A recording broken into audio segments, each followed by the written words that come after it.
Nothing like a warm shower after a hard day's labor. Am I right, Sam? Pierre Southern of South Fort Knott, was it? To think his mentor was instrumental to the development of the DHV Magellan's propulsion systems. One could go so far as to say that he's one of our vessel's many fathers.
Hello, Sam. Feeling rested and refreshed? I finished preparing your next delivery for you. The equipment to enhance the DHV Magellan's weaponry. You'll find it utilizes cutting-edge technology, the fruits of our recent research. Oh, and my mentor also asked that you deliver a hearty good day to Tarman. Anyway, take on the main order and pick up the cargo. Sam, you'll forgive me for using our private line again. I did a deep dive into the DHV Magellan's provenance. While it is indeed a civilian vessel that has been retrofitted for this mission, the financing for that work appears to have come from Bridget's own accounts, just like the funding for Drawbridge itself. It would be fair to say that this would make it a government vessel, in effect. Charlie was involved in all of the relevant transactions as well. This only increases the likelihood that Charlie has connections to the UCA. Of course, it now seems likely that Charlie does not exist. In which case, these actions may have actually been the work of APAC. If everything, including the extension of network infrastructure, was simply a pretext for territorial expansion, then it's plain our company has made a grave error. Further investigation is warranted, but that will require a little more time, as will the DHV Magellan's repairs, for that matter. This is a delicate situation that requires caution, and we cannot afford to ignore the threat that Higgs poses either. As such, your best course of action is to continue to undertake main orders and prioritize linking up the remainder of the continent. As always, I will contact you if and when I learn more. Don't let us down, Sam.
department is away on the beach, so I've taken the liberty of borrowing his Ha again in his absence.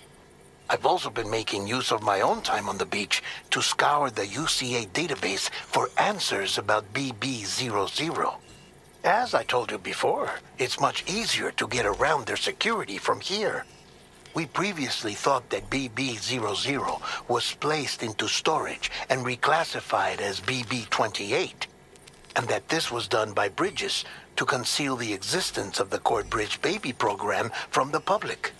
However, it turns out that information was falsified, and now we know what really happened. Bridges intended to decommission and dispose of BB00, but someone intervened behind the scenes.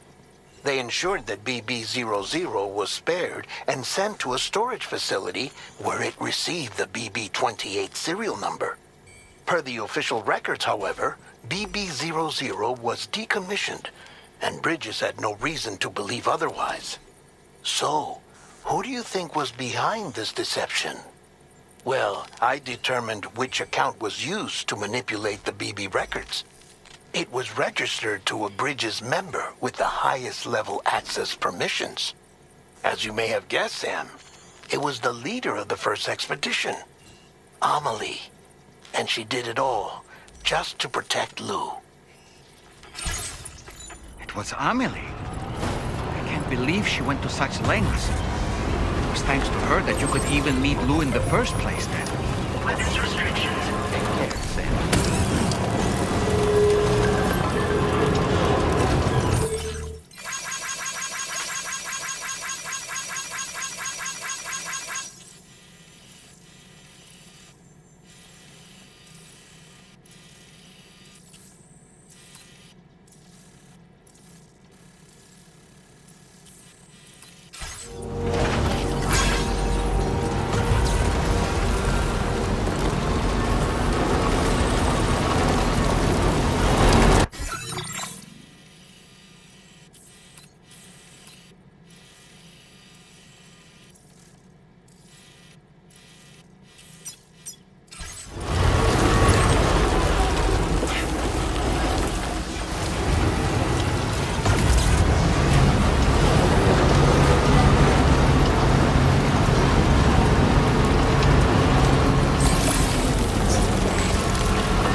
Welcome back, Sam. I see you come bearing gifts. Just give me a moment to check your cargo.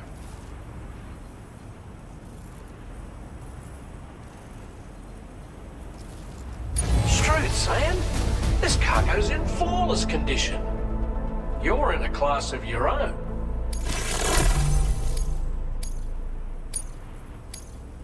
Now displaying your current quarter grade.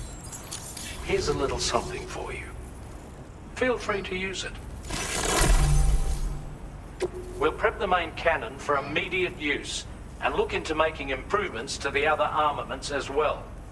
It won't be long now till the DHV Magellan is fully operational. Fragile and the others should be back soon too. Anyway, I'd better hurry up and see to the remaining repairs. Thanks again, Sam. Sam, your next objective will also be your last.